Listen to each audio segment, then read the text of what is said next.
En la cadena SER, La Ventana, con Carlas Francino.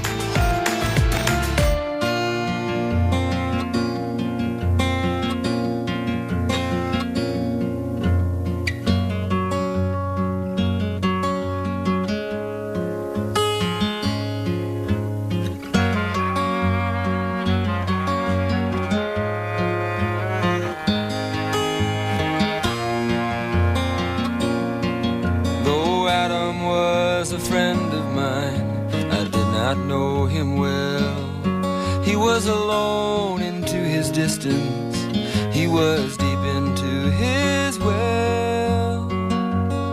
I could guess what he was laughing at, but I couldn't really tell. Now the story's told that Adam jumped, and I'm thinking that he fell. Hola, buenas tardes. Hace varias semanas que TikTok vive un curioso fenómeno con la aplicación del llamado filtro adolescente.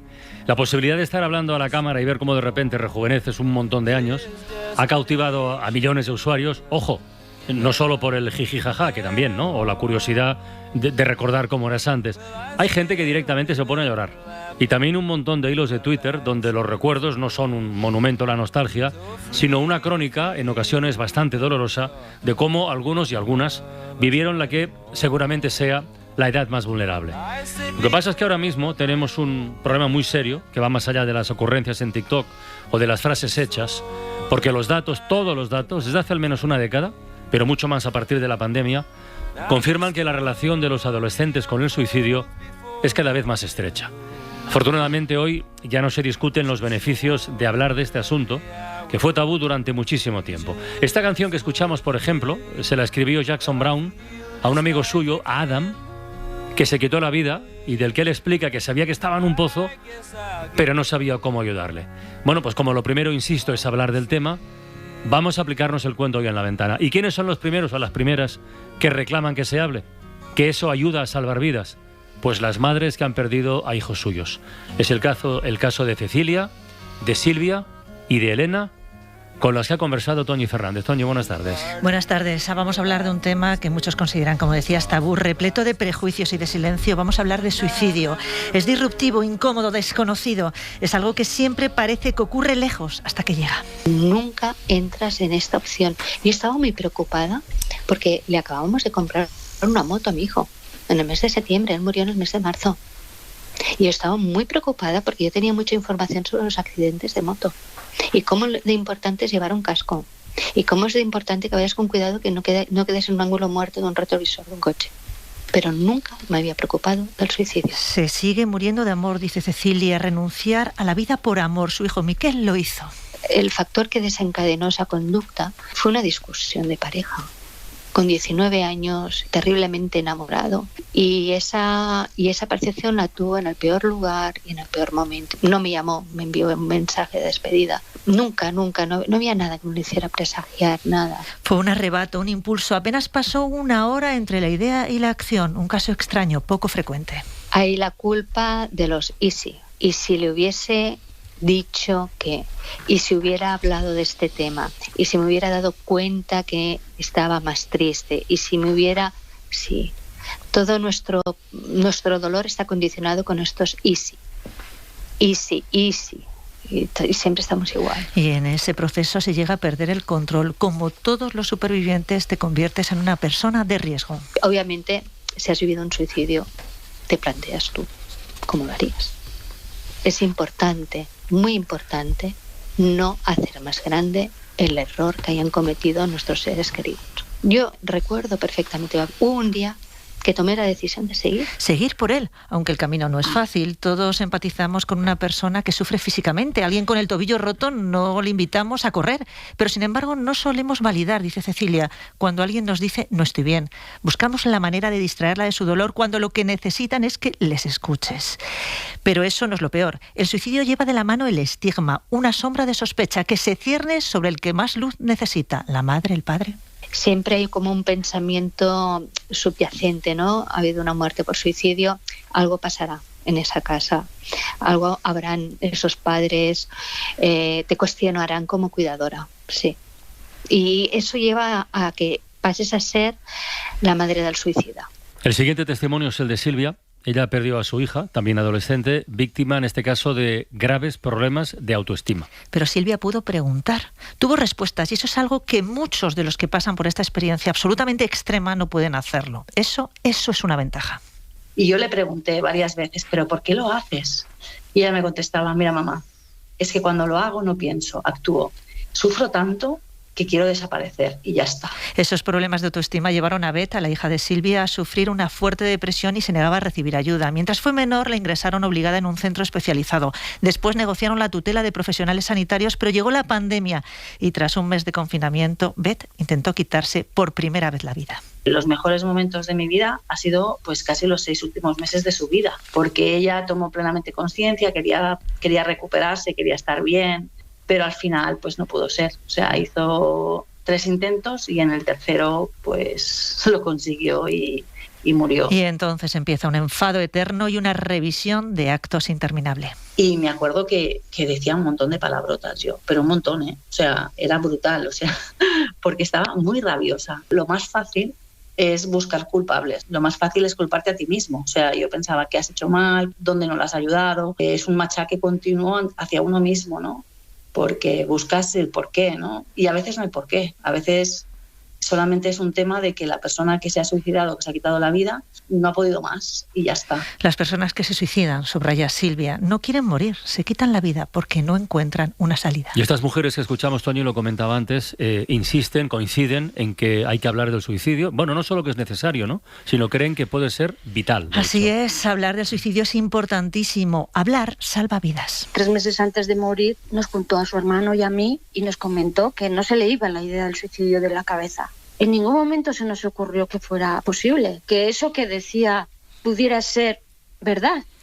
Se nos ocurrió más que era un bajón, pero como yo no había oído hablar del suicidio cuando pasó, no había oído hablar.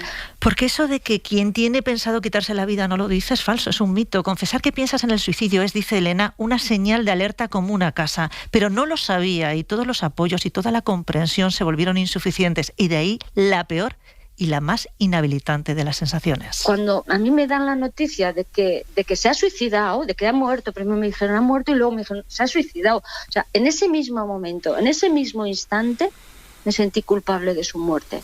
Me sentí responsable. A veces la gente dice que exagero, pero yo me sentí su asesina. Eso es la culpa.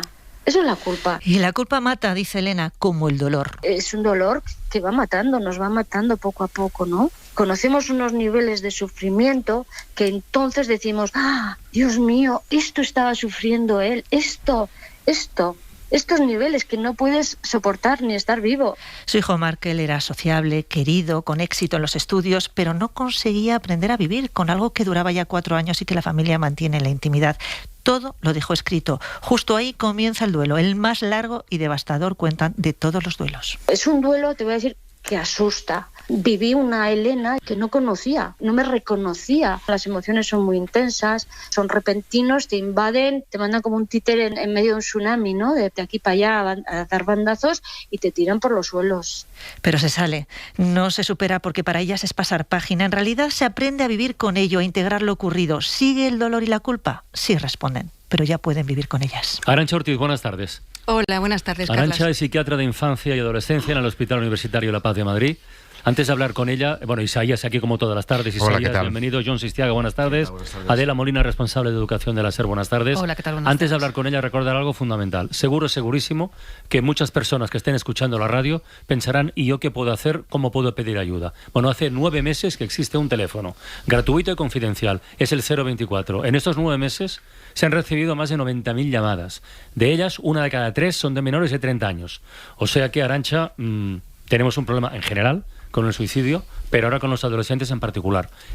¿Desde cuándo dura esto? ¿Cuándo se empezó a agravar? Porque he estado mirando datos y tal vez hay que remontarse a una década atrás, cuando se empezó a agravar todo esto. Tú, desde tu experiencia, ¿por dónde empezarías? Sí, los estudios lo que comentan es que ha habido como un incremento a partir de los años finales del 2009, 2010 o por ahí, ha ido empeorando la salud mental de los adolescentes. Y bueno, pues cuando yo empecé en psiquiatría, apenas en una urgencia veíamos a un menor de 18 años.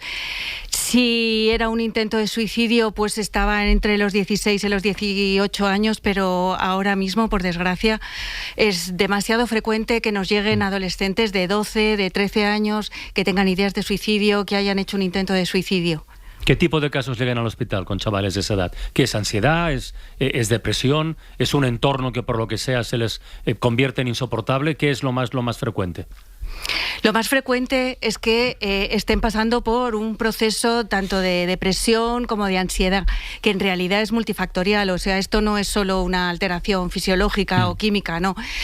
Nosotros decimos que el ser humano es un ser biopsicosocial y que la salud mental debe de atender esas tres patas que son fundamentales. Arantxa, los adultos, y mira que hemos hablado veces aquí en La Ventana de este tema del suicidio, nos cuesta muchísimo llegar a entender cómo alguien que tiene toda la vida por delante toma una decisión de este tipo o simplemente le puede rondar por la cabeza. ¿Tienes alguna explicación? ¿Qué le pasa a un chaval, una chavala de 12, 13, 15, 17 años para decir, oye, quiero parar? Bueno, pues las madres que han hablado, por desgracia, pues lo han comentado, ¿no? O sea, estos chavales lo que no quieren es matarse, es acabar con su vida. O sea, lo que quieren es acabar con ese intenso sufrimiento y malestar. Ese sufrimiento y malestar es multifactorial. O sea, no podemos decir que un chaval se suicide porque se haya roto su relación de pareja o porque le haya ido mal en las notas. No, es todo un cúmulo de factores, ¿no? Como te decía antes, lo biopsicosocial. Entonces, es muy importante que todos nos impliquemos, ¿no? Con estos chavales en ayudarles a que puedan afrontar mejor pues todos estos sufrimientos y malestares que la vida trae. Con respecto, por ejemplo, a la época de pospandemia, sí que hay como una sensación de desesperanza en el futuro, ¿no? Ya un poquito antes de la pandemia ya se decía que esta generación no iba a conseguir vivir igual de bien que sus padres. Es que por ¿no? las fechas que manejábamos al principio nos remontamos a la Gran Depresión, a la primera, de hace cosa de 10 años, un poco más, ¿no? O sea, coinciden las fechas en eso. Entonces, claro, o sea, estos chavales, tú lo decías, que como que tienen todo el futuro por delante, pero lo que están viendo es que, pues a lo mejor es que no hay futuro, ¿no? Y entonces, si no hay futuro y se juntan otras cosas... Arantxa, uno de los testimonios que ha recogido Toñi en el reportaje, la primera de las madres que hablaba, lo del y si hubiera, y si tal vez, y si... Joder, ya sé que la pregunta es muy genérica, pero ¿qué señales hay que atender? ¿De qué hay que estar muy pendiente para notar que hay algo en nuestros hijos que va raro hasta ese punto? ¿Cuáles son las señales? ¿Tristeza? ¿Cabreo superlativo, que en la adolescencia es normal? ¿Lo de la ira, contestar mal y esas cosas? ¿Cómo distinguimos una cosa de la otra?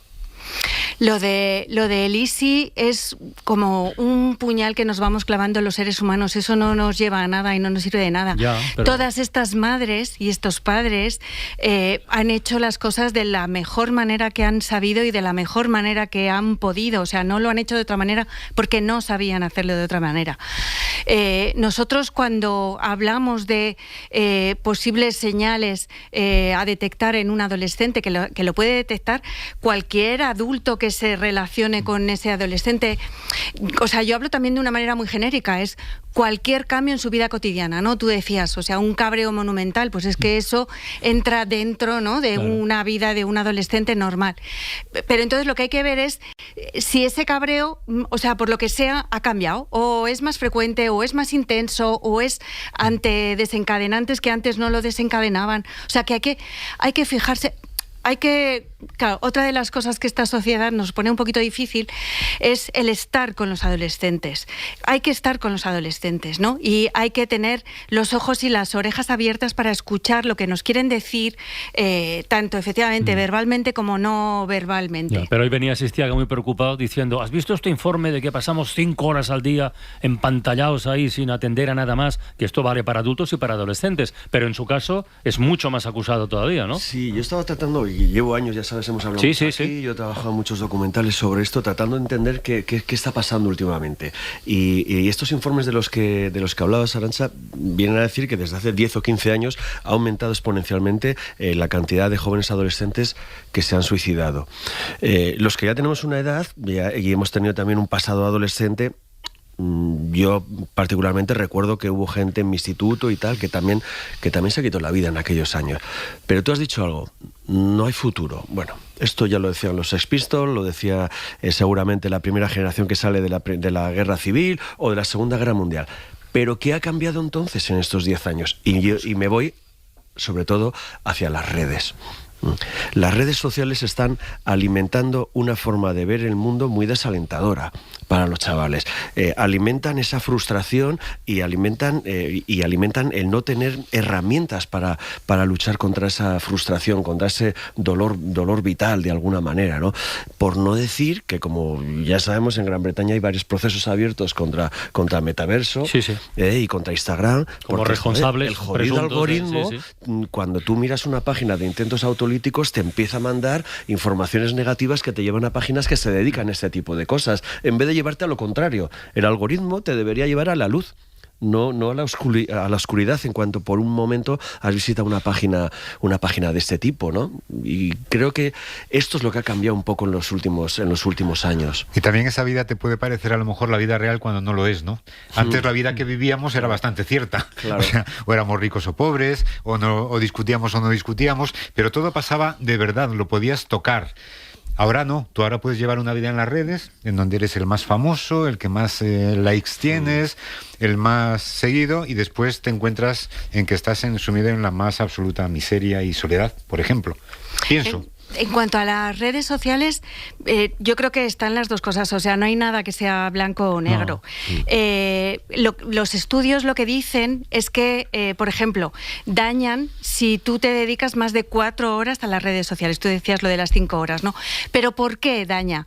Porque lo que hace es restar tiempo de conexión social presencial con tu familia, con tus amistades, que son las que pueden amortiguar, bueno, pues cualquier otro aspecto negativo, pues como lo que tú decías, Isaías, ¿no? O tú también, John. En las redes nos estamos continuamente comparando, lo que se muestra es solo lo más bonito, o incluso no, o sea, tú no tienes ninguna parte bonita, pero falseas, ¿no? Y entonces muestras algo que no es real, ¿no? Entonces, esa comparación permanente efectivamente puede generar esa frustración, pero si eso lo vives aislado, pues ya no tienes la amortiguación que te protege y que te cuida y que sería hacia donde tenemos que ir y lo que tenemos que promover. Yo le pregunté a las madres que participan en este reportaje justo esa pregunta, que pueden parecer casos aislados, pero no lo son. Estas madres están aquí porque lo han hablado muchas veces y con muchas madres que han pasado por lo mismo, porque solo con sus iguales consiguen empezar a remontar. ¿Y sabes cuál fue la respuesta en todos los casos? La exigencia. La exigencia. La tecnología, la exigencia. Y luego un terreno o un territorio en el que, al menos en los últimos casos así más mediáticos que se han producido, coinciden, que es el territorio educativo. En los 3 últimos casos que más han comentado, el último de hoy mismo, en San Carlos de la Rápita, en Tarragona, bueno, aflora por ahí que había problemas o que había lío en el ámbito escolar, ¿no, Adela?